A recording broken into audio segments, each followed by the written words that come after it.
இந்த செய்தியை உங்களுக்காக வழங்குவது அருண் மசாலா. 1983 ஆண்டிலிருந்து தரத்துடன் தன்மை மாறாத அறுசுவை சமையலுக்கான அருண் மசாலா.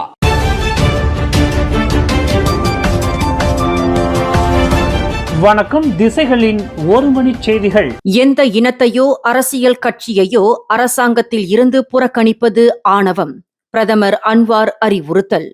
மக்களின் ஆதரவை பெற்று ஜனநாயக முறையில் வென்றுள்ள எந்த ஒரு இனத்திற்கோ அல்லது அரசியல் கட்சிக்கோ அரசாங்கத்தில் இடமளிக்க மறுப்பது ஆணவமான செயலாகும் என்று பிரதமர் டத்தோஸ்ரீ அன்வார் இப்ராஹிம் தெரிவித்துள்ளார். இது தொடர்பாக தகவல் தொடர்பு அமைச்சின் மாதாந்திர கூட்டத்தில் இன்று உரையாற்றிய அவர், மலேசியர்கள் நம்மிடையே வேறுபாடுகளை சகித்துக் கொள்வதை தாண்டி ஒருவரை ஒருவர் புரிந்து கொள்ள முயற்சிக்க வேண்டும் என்று வலியுறுத்தியுள்ளார். ஜனநாயக அமைப்பிலும் நடைமுறையிலும் நாம் மக்களின் தேர்வை மதிக்க வேண்டும் என்றும், ஜனநாயக தீர்ப்புகளுக்கு மதிப்பளிப்பதே நல்லாட்சியின் அடிப்படை கொள்கையாகும் என்றும் அவர் தெரிவித்துள்ளார். இது தொடர்பாக எந்த நபரையோ அல்லது அரசியல் கட்சியையோ பெயர் குறிப்பிடாமல் பேசிய அன்வார், கடுமையான அரசியல் பிரச்சாரங்களின் போது சில நேரங்களில் அளவுக்கு மீறிய கருத்துகள் வெளிப்படுவதாகவும் அவற்றை திருத்திக் கொள்ள வேண்டியது அவசியம் என்றும் எச்சரிக்கை விடுத்துள்ளார்.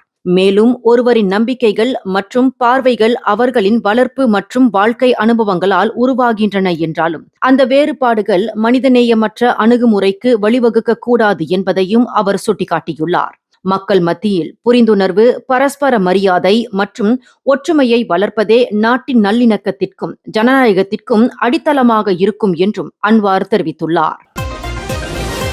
டாயா கர்ஜாயா 2.0 திட்டத்தில் நடந்ததாக கூறப்படும் 9.1 மில்லியன் ரிங்கிட் முறைகேடுகள் தொடர்பான SPRM விசாரணைக்கு மனிதவள அமைச்சு முழு ஒத்துழைப்பை வழங்கும் என அதன் அமைச்சர் டத்தோஸ்ரீ ரமணன் ராமகிருஷ்ணன் தெரிவித்துள்ளார். அரசாங்க உதவி திட்டங்கள் அனைத்தும் உயர்ந்த நேர்மை, பொறுப்புணர்வு மற்றும் முறையான நிர்வாக கொள்கைகளின் அடிப்படையில் செயல்படுத்தப்படுவதை அமைச்சு தொடர்ந்து உறுதி செய்யும் என்றும் அவர் குறிப்பிட்டுள்ளார். இந்த சந்தேகத்திற்குரிய முறைகேடுகள் முதலில் சமூக பாதுகாப்பு அமைப்பான பெர்கேசோவின் உள்கட்டுப்பாட்டு கண்காணிப்பு மற்றும் மோசடி தடுப்பு அமைப்புகள் மூலம் கண்டறியப்பட்டதாகவும் அவர் தெரிவித்துள்ளார். மேலும் பெர்கேசோவின் மோசடி தடுப்பு, ஒழுக்கம் மற்றும் நேர்மை பிரிவான AFEI கடந்த 2024 ஆண்டின் இறுதியில் மேற்கொண்ட உள்துறை தரவு பகுப்பாய்வின் போது சந்தேகத்திற்குரிய பரிவர்த்தனைகள் மற்றும் சாத்தியமான முறைகேடுகளை அடையாளம் கண்டதாகவும் அவர் விளக்கமளித்துள்ளார். அதனைத் தொடர்ந்து பெர்கேசோ இந்த வழக்கை கடந்த 2025 ஆண்டு ஆகஸ்ட் மாதத்தில் பேரா மாநில MACCக்கு அதிகாரப்பூர்வமாக ஒப்படைத்துள்ளது. பின்னர் விசாரணையானது விரிவடைந்ததால் இந்த வழக்கு புத்ரஜயாவில் உள்ள SPRM தலைமையகத்துக்கு மாற்றப்பட்டு மேலதிக விசாரணை மேற்கொள்ளப்பட்டதாக ரமணன் தெரிவித்துள்ளார். இந்நிலையில் முதற்கட்ட கண்டறிதலை தொடர்ந்து சந்தேகிக்கப்படும் தவறான பயன்பாடு தொடர்பான தகவல்களை உறுதிப்படுத்தவும் டாயா கர்ஜாயா 2.0 திட்டத்தின் கீழ் கோரப்பட்ட உதவித்தொகை தொடர்பான மோசடி அளவை தீர்மானிக்கவும் உளவு தகவலை சேகரிப்பு, கண்காணிப்பு மற்றும் விரிவான விசாரணைகளை AFEI தொடங்கியுள்ளதாக இன்று திங்கட்கிழமை வெளியிட்ட அறிக்கையில் அமைச்சர் ரமணன் குறிப்பிட்டுள்ளார். இவ்வழக்கு தொடர்பாக மலேசிய ஊழல் தடுப்பு ஆணையமான SPRM தலைமை ஆணையர் அப்துல் ஹலீம் அமான் வெளியிட்ட அறிக்கையில், இந்த மோசடி குற்றச்சாட்டுகள் தொடர்பான விசாரணையில் நாடு முழுவதும் 143 நிறுவனங்களுக்கும் 320 தொழிலாளர்களுக்கும் தொடர்பு இருப்பது கண்டறியப்பட்டுள்ளதாக தெரிவித்துள்ளார்.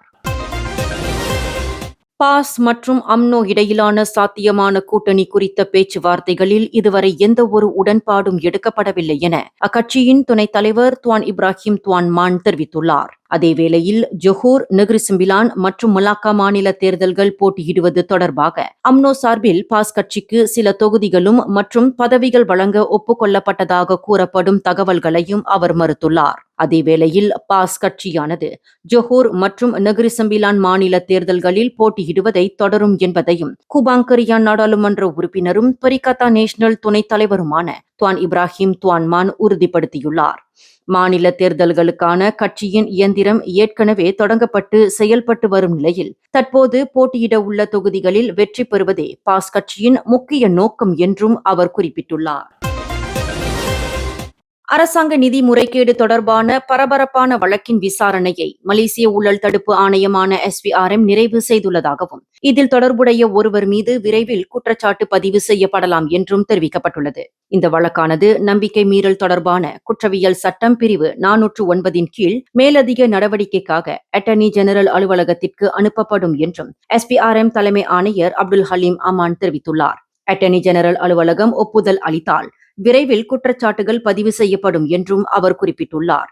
ஓப் சுத்ரா என்ற விசாரணை நடவடிக்கையின் கீழ் மேற்கொள்ளப்பட்ட இந்த விசாரணை நிறுவனத்தின் ஒன்றின் மூலம் சில அமைப்புகள் மற்றும் அரசு சாரா அமைப்புகளுக்கு வழங்கப்பட்ட பொது நிதி முறைகேடாக பயன்படுத்தப்பட்டதாக கூறப்படும் குற்றச்சாட்டுகளை மையமாக கொண்டு நடைபெற்றதாக அவர் தெரிவித்துள்ளார்.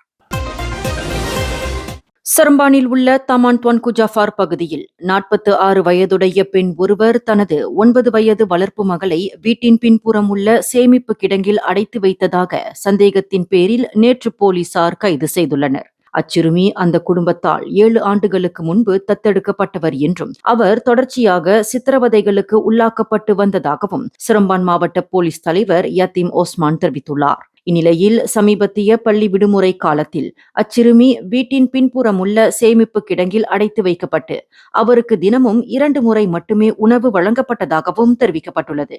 மேலும் அவர் கழிப்பறையை பயன்படுத்த மட்டும் வீட்டுக்குள் அனுமதிக்கப்பட்டு பின்னர் மீண்டும் சேமிப்பு அறைக்கு திரும்புமாறு கூறப்பட்டதாகவும் போலீஸ் தரப்பில் தெரிவிக்கப்பட்டுள்ளது. இந்நிலையில் நேற்று அச்சிறுமி போலீசாரால் மீட்கப்பட்டு துவான்கு ஜாஃபார் மருத்துவமனையில் சிகிச்சைக்காக அனுமதிக்கப்பட்டுள்ள நிலையில் அவரது வளர்ப்பு தாய் மீது விசாரணை நடைபெற்று வருகின்றது.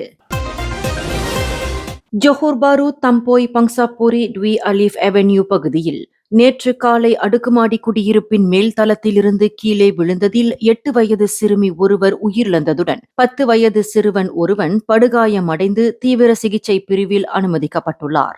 இந்த சம்பவம் நேற்று காலை 7:59 மணியளவில் நிகழ்ந்ததாக கூறப்படுகிறது.